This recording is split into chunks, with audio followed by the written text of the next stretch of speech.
Hello guys, first of all जय हिंद to all my subscriber. Let's discuss today's topic. तो guys आज हम लोग समझेंगे मैट्रिक्स का एम्बेडिंग मॉडल क्या होता है। तो इस वीडियो में हम समझेंगे कि मैट्रिक्स का एम्बेडिंग क्या होता है, हम इसको कैसे यूज कर सकते हैं, ये हमारे लिए यूजफुल कैसे है। देन हम समझेंगे इसको थ्योरेटिकली इसको ट्रेन कैसे कर सकते हैं। एंड देन ऑल्सो हम उसको इस वीडियो में समझेंगे कि आप लोग इसको कैसे ट्रेन कर सकते हैं यूजिंग सेंटेंस ट्रांसफॉर्मर।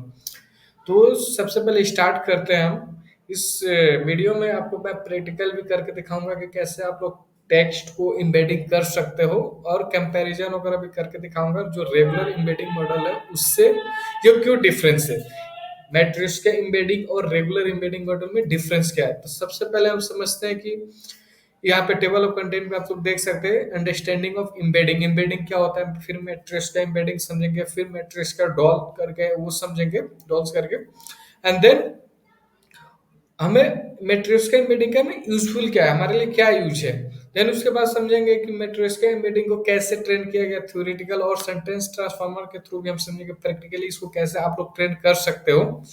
देन उसके बाद हम रिजल्ट और डेमो को से देखेंगे। तो सबसे पहले हम समझते हैं एम्बेडिंग क्या होता है। तो गाइस, तो सबसे पहले हम समझते हैं एम्बेडिंग। एम्बेडिंग जो होता है, embedding are one of the most versatile tool in natural language processing, enabling practitioner to solve large variety of tasks। तो इससे हम जो एम्बेडिंग एसेंशियल हमारा यूजफुल होता है numerical representation of more complex object like image, text, audio या video, इसको embedding करते हैं, यानी कि न्यूमेरिकल रिप्रेजेंटेशन होता है इसमें। किसको किसको हम लोग न्यूमेरिकल रिप्रेजेंटेशन कर सकते हैं, तो टेक्स्ट को कर सकते हैं, इमेज को कर सकते हैं, ऑडियो को कर सकते हैं, वीडियो को भी कर सकते हैं। तो आप लोग यहाँ पे देख सकते हैं एग्जांपल में, पहले जो the weather is so nice, इसको एम्बेडिंग करके एम्बेडिंग मॉडल से एक एम्बेडिंग वेक्टर बनाया, यानी कि जो टेक्स्ट फॉर्मेट है उसको हम न्यूमेरिकल फॉर्मेट में चेंज किए यूजिंग द एम्बेडिंग मॉडल्स। तो सबसे पहले हम लोग समझें एम्बेडिंग मॉडल क्या होता है। तो एम्बेडिंग मॉडल जो होता है numerical representation of more complex object like text, image, audio. इस केस में हम इमेज और ऑडियो नहीं देख रहे हैं, यहाँ पे हम लोग टेक्स्ट फॉर्मेट को कैसे एम्बेडिंग कर रहे हैं वो देख सकते हैं। फिर उसके बाद जो जो नॉर्मल रेगुलर एम्बेडिंग मॉडल है उसका जो एम्बेडिंग वेक्टर बनता है वो सेम साइज का होता है। तो हम लोग इसको सिमिलैरिटी स्कोर भी चेक कर सकते हैं। अगर मान लो हमारे पास दो नो टेक्स्ट फॉर्मेट में weather is so nice and it's so sunny outside, तो पहले इसको हम लोग क्या किए, पहले इसको एम्बेडिंग न्यूमेरिकल रिप्रेजेंटेशन किए टेक्स्ट को न्यूमेरिकल फॉर्मेट में, देन हम उसका कोसाइन सिमिलैरिटी कैलकुलेट किए। तो अगर सिमिलर टेक्स्ट होगा, सेंटेंस होगा, या फिर सिमिलर इमेज होगा, या फिर ऑडियो होगा, तो उसका जो एम्बेडिंग वेक्टर होगा उसका कोसाइन सिमिलैरिटी स्कोर भी ज्यादा होगा। और जो सिमिलर सेंटेंस नहीं होगा उसका एम्बेडिंग वेक्टर भी सिमिलर नहीं होगा, फिर उसका हम कोसाइन सिमिलरिटी निकालेंगे तो उसका कोसाइन सिमिलरिटी का वैल्यू भी कम होगा। तो ये हम लोग यहाँ पे दो चीजें समझे, एम्बेडिंग क्या होता है। तो गाइस, एम्बेडिंग ये होता है न्यूमेरिकल रिप्रेजेंटेशन होता है। किसको किसको हम लोग न्यूमेरिकल रिप्रेजेंटेशन कर सकते हैं, तो टेक्स्ट को कर सकते हैं, इमेज को कर सकते हैं, ऑडियो वीडियो को भी कर सकते हैं। देन उसके बाद हम लोग समझे कि अगर टेक्स्ट हमारा अगर सिमिलर सेंटेंस है तो अगर उसका एम्बेडिंग वेक्टर भी होगा वो भी सिमिलर होगा। और फिर हम जो उसका कोसाइन सिमिलरिटी कैलकुलेट करेंगे तो कोसाइन सिमिलरिटी स्कोर ज्यादा आएगा एज कंपेयर टू जो दो are different sentences are there. फिर हम लोग समझते हैं कि जो इसका यूज क्या है, इसका मतलब क्या यूज कर सकते हैं। ये जो हमें एम्बेडिंग कर रहे हैं, टेक्स्ट को न्यूमेरिकल फॉर्मेट में कर रहे हैं या फिर इमेज को न्यूमेरिकल फॉर्मेट में कन्वर्ट कर रहे हैं यूजिंग द एम्बेडिंग मॉडल, तो उसका यूजफुल क्या है, क्या यूज है, हम क्या यूज कर सकते हैं। तो इसको यूज कर सकते हैं रिकमेंडेशन सिस्टम में, यूज कर सकते हैं retrieval, one shot, few shot learning और आउटलायर डिटेक्शन। क्योंकि हम टेक्स्ट पे तो कोई मशीन लर्निंग एल्गोरिथम नहीं लगा सकते, हम लोग मशीन लर्निंग एल्गोरिथम लगाएंगे न्यूमेरिकल फॉर्मेट में। तो आउटलायर डिटेक्शन, सिमिलैरिटी, इसको सर्च के लिए या फिर क्लस्टरिंग और क्लासिफिकेशन के लिए और मच मोर और भी चीजों में इसको एप्लीकेशन में यूज कर सकते हैं। फिर हम लोग समझते हैं मैट्रिक्स का एम्बेडिंग क्या होता है। तो गाइज, जो as researcher progressed the new state of art text embedding model है, जो embedding with increasing higher output dimension. जो रेगुलर एम्बेडिंग मॉडल होता है वो अगर हम टेक्स्ट को न्यूमेरिकल फॉर्मेट में कन्वर्ट करते हैं तो एक फिक्स साइज का वेक्टर प्रोड्यूस होता है, बट इन मैट्रिक्स का एम्बेडिंग इस केस में इंक्रीजिंग ऑर्डर में हमें इंक्रीजिंग हायर आउटपुट डायमेंशन हमें मिल रहा है। Every input text is represented using more value. Although this improve performance and it comes at cost efficiency of downstream tasks such as search and classification. Search and classification में use कर सकते हैं। तो जो normal embedding था उसका fix size था, ये फिक्स साइज का ये जो आउटपुट आ रहा है वो फिक्स साइज का आता है। बट मेट्रिक्स का एम्बेडिंग में आप लोग देख सकते हो, एक तो इसका डायमेंशन होता है 1024, देन हम उसको ट्रंकेट कर सकते हैं यानी कि 512 में, then 500 256 128 and 64. The Mitraska embedding are trained such that these smaller truncated embedding are still useful. हम जो इसको जो ट्रंकेट कर दे रहे हैं उसका कंटेक्स्ट लूज नहीं होता है, यानी कि जो हमारे पास हायर डायमेंशन का भी अगर हमारे पास वेक्टर बनेगा फिर उसको हम लोग ट्रंकेट कर देंगे तो इंफॉर्मेशन लॉस नहीं होगा। तो इसको यूज कर सकते हैं, यानी कि smaller truncated embedding are still useful. और इन शॉर्ट हम लोग समझते हैं मैट्रिक्स का एम्बेडिंग क्या होता है। Model can produce useful embedding for of various dimensions, यानी कि आप लोग देख सकते हो जो रेगुलर एम्बेडिंग मॉडल होता है वो उसका फिक्स लेंथ होता है, अगर उसको ट्रंकेशन वगैरह करेंगे तो उसमें इंफॉर्मेशन लॉस हो जाएगा, लूज हो जाएगा इंफॉर्मेशन। बट जो मैट्रिक्स का एम्बेडिंग है, जो आउटपुट तो हमें आ रहा है हायर डायमेंशन वेक्टर में, बट हम लोग उसको ट्रंकेट भी करेंगे 500, अगर 1024 में हमारा आउटपुट आ रहा है फिर अगर हम उसको ट्रंकेटिंग भी करते हैं 512 256 128 एंड 64 तो उसका इंफॉर्मेशन उतना लॉस नहीं होगा as compare to regular embedding model. तो इसको हम लोग अलग अलग एप्लीकेशन में यूज कर सकते हो। तो समझते हैं मैट्रिक्स का डॉल क्या होते हैं। तो यहाँ पे हम लोग देख सकते हैं मैट्रिक्स डॉल क्या है, रशियन नेस्टिंग डॉल है। The set of wooden doll of decreasing size are placed inside one another in similar way. Matrix embedding model aim to store more important information in earlier dimension, less information are in later dimension. This characteristic matrix embedding model allow us to truncate the original large embedding produced by the model while still retaining enough information to the performed downstream task। तो जो wooden doll है उसको compare किया है Russian nesting doll से, तो जो higher size के वुडन डॉल है डिक्रीजिंग साइज में इंफॉर्मेशन इसमें स्टोर होता है। आप लोग देख सकते हो जैसे यहाँ पे अगर हम इंफॉर्मेशन इसमें डाल रहे हैं तो जो एक वेक्टर बनता है 1024 का इसमें ज्यादा इंफॉर्मेशन होगा, फिर जो लोअर डायमेंशन होगा उसके में थोड़ा इंफॉर्मेशन कम होगा क्योंकि हम लोग उसको ट्रंकेट कर दे तो थोड़ा बहुत इंफॉर्मेशन लॉस होगा, बट उसका रिजल्ट बेटर होगा as compare to regular regular और नॉर्मल एम्बेडिंग वेक्टर। तो हमें इसको यूज क्यों करना है, हमें जो मैट्रिक्स का एम्बेडिंग है हम एम्बेडिंग क्यों कर रहे हैं, मैट्रिक्स का एम्बेडिंग का यूज क्या है। तो इसके यूज के लिए मतलब वेरिएबल साइज है तो इसको अलग अलग एप्लीकेशन में यूज कर सकते हैं, short listing and re ranking में यूज कर सकते हैं। अगर हमें मान लो कि सिमिलैरिटी स्कोर कैलकुलेट करना है तो हायर डायमेंशन होगा तो उसमें कॉस्ट ज्यादा लगेगा, थोड़ा इफिशियंसी भी उसका बेटर नहीं होगा। तो हम लोग क्या करेंगे, यहाँ पे आप लोग देख सकते हो you can shrink the embedding to the smaller size and in very efficiently shortlisting your embedding afterward, but you can process the remaining embedding using the full dimension। हम लोग क्या करेंगे सबसे पहले जो लोअर डायमेंशन होगा उससे सिमिलैरिटी स्कोर कैलकुलेट या नियरेस्ट नेबर कुछ कैलकुलेट कर देंगे तो हमें पता चल जाएगा कि कौन सा वेक्टर से मतलब ज्यादा सिमिलैरिटी स्कोर है।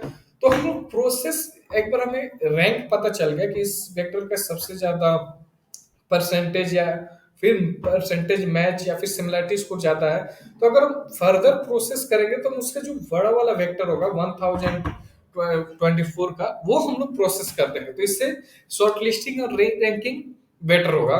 As well as trade off my matrix का embedding will allow you to scale your embedding solution to desired storage।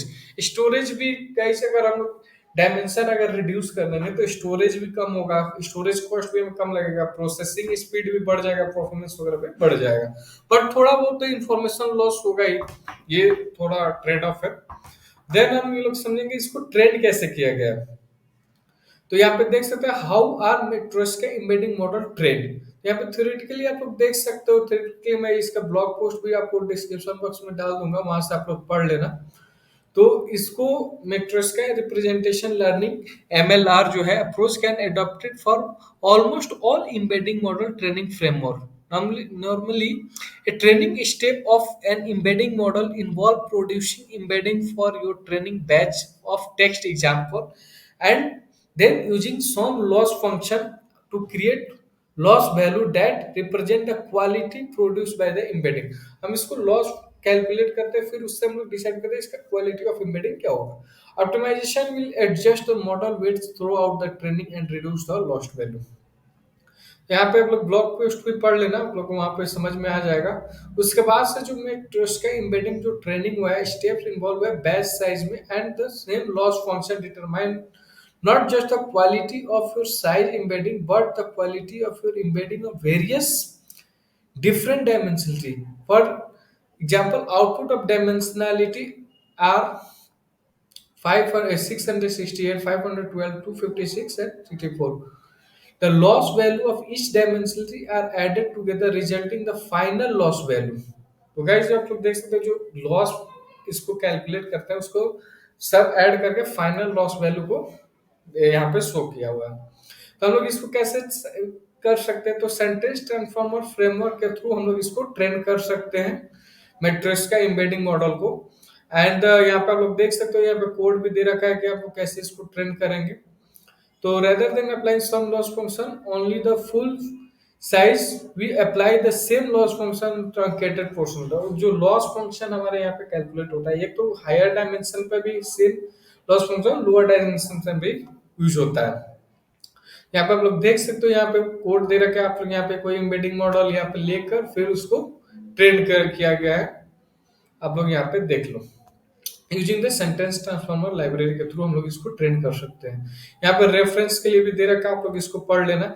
Basically जो मैट्रिक्स का एम्बेडिंग मॉडल है ये बेटर है रेगुलर एम्बेडिंग मॉडल्स एज से, क्योंकि इसमें अलग अलग डायमेंशन का हम लोग एम्बेडिंग वेक्टर क्रिएट कर सकते हैं।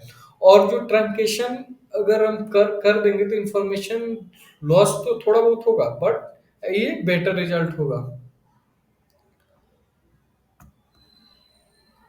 देन उसके बाद हम लोग यहाँ पे देखते हैं इसका यूज कैसे कर सकते हैं। थ्योरेटिकली हम लोग यहाँ पे देख सकते हैं how do I use matrix का एम्बेडिंग मॉडल। तो आप लोग इसको यूज कर सकते हो नॉर्मल एम्बेडिंग मॉडल को, टेक्स्ट को हम तो कन्वर्ट करने न्यूमेरिकल फॉर्मेट में, एंड देन हम लोग उसको ट्रंकेट कर सकते हैं अगर हमें स्मॉलर डायमेंशनल वेक्टर चाहिए होगा तो। After truncating you can either directly apply some of our use case और store them such that they can be use later. हम लोग इसको डायरेक्ट क्लासिफिकेशन मॉडल में यूज कर सकते हैं, या फिर इसको हम लोग स्टोर कर सकते हैं। अगर रैग वगैरह हम लोग करना चाहते हैं तो वहां पे भी यूज कर सकते हैं। तो इसका अलग अलग रिट्रीवल क्लस्टरिंग में यूज कर सकते हैं, अलग अलग इसका यूज कर सकते हैं एम्बेडिंग मॉडल को, मैट्रिक्स का एम्बेडिंग मॉडल। फिर आपको मैं यहाँ पे दे रखा है कोड, इसको कैसे यूज करेंगे। तब पहले हम लोग लाइब्रेरी इंस्टॉल कर लेना, देन हम इसको from sentence transformer import sentence transformer module से इसको करने के बाद इंपोर्ट करने के बाद हम लोग यहाँ पे आप लोग दिखाता हूँ मैं गूगल कोलैब में। आप लोग ये लाइब्रेरीज वगैरह इंस्टॉल कर लेना, मैं डिस्क्रिप्शन बॉक्स में लिंक डाल दूंगा, या फिर आप लोग पिंग करना, मैं आपको डायरेक्टली शेयर कर दूंगा जुपिटर नोटबुक या गूगल कोलैब नोटबुक। फिर हम लोग जैसे ही लाइब्रेरी वगैरह इंस्टॉल हो जाएगा देन हम इसको इंपोर्ट करेंगे और देन हम मॉडल लोड करेंगे। जो यहाँ पे आप देख सकते हो मैट्रिक्स का मॉडल को, ये मॉडल आईडी दे रखा है, यहाँ से हम लोग लोड करने के बाद हमारे पास एक एम्बेडिंग बन जाएगा, एम्बेडिंग ऑब्जेक्ट बन जाएगा। फिर हम एम्बेडिंग ऑब्जेक्ट को यहाँ पे टेक्स्ट दे सकते हो, the weather is so nice, it's so sunny outside and he drove to the stadium. और यहाँ पे मैट्रिक्स का डायमेंशन यहाँ पे दे रखा है 64 में चाहिए हमें, ट्रंकेशन इसमें कर रहा है। तो पहले तो हम मॉडल डॉट इंकोड करने के बाद हम लोग एम्बेडिंग कर देंगे। एम्बेडिंग जो वेक्टर आ रहा है शेप यहाँ पे 3 टेक्स्ट 3 × 768 में हो रहा है। फिर हम लोग इसका जो फर्स्ट है वेक्टर उसको प्रिंट यहाँ पे लेंथ चेक करें तो 768, सेकंड वाले सबका सेम है। देन हम यहाँ पे इसको ट्रंकेट कर दे, श्रिंक द एम्बेडिंग डायमेंशन, यहाँ पे हम इसको श्रिंक कर दे रहे हैं। और देन उसके बाद आप लोग सिमिलरिटी इसको यहाँ पे चेक करो, जो पहला है उसका सिमिलरिटी इसको मैं सेकंड और थर्ड से कर रहा हूँ। पहला वेक्टर का सिमिलरिटी स्कोर फर्स्ट यहाँ पे इंडेक्स देख सकते हो, फर्स्ट सेकंड्स के साथ होगा। इसका सिमिलरिटी स्कोर आ रहा है 0.8910 एंड 0.13। यहाँ पे लोग देख सकते हो जो सेंटेंस सिमिलर होगा उसका एम्बेडिंग वेक्टर भी सिमिलर होगा। तो गाइस मैं इसका ब्लॉग पोस्ट भी आपको डिस्क्रिप्शन बॉक्स में दे दूंगा, आप लोग इसको यूज करना, और कोई डाउट वगैरह होगा तो कमेंट बॉक्स में पूछ लेना। यहाँ पे आप देख सकते हो कि यहाँ पे स्पीयर स्पीयर ये जो है स्पीयरमैन को रिलेशन यहाँ पे कैलकुलेट करके दे रखा है कि जिसका डायमेंशन कम भी है तो उसका स्पीयरमैन को रिलेशन बेटर आ रहा है, इसका रिजल्ट बेटर है। अब यहाँ पे देख लो क्या लिखा हुआ है। At the top of Matryoshka model reached the highest Spearman similarity that the standard model at all dimension। तो यहाँ पे देख सकते हैं instant indicative that the Matryoshka model is superior in this task.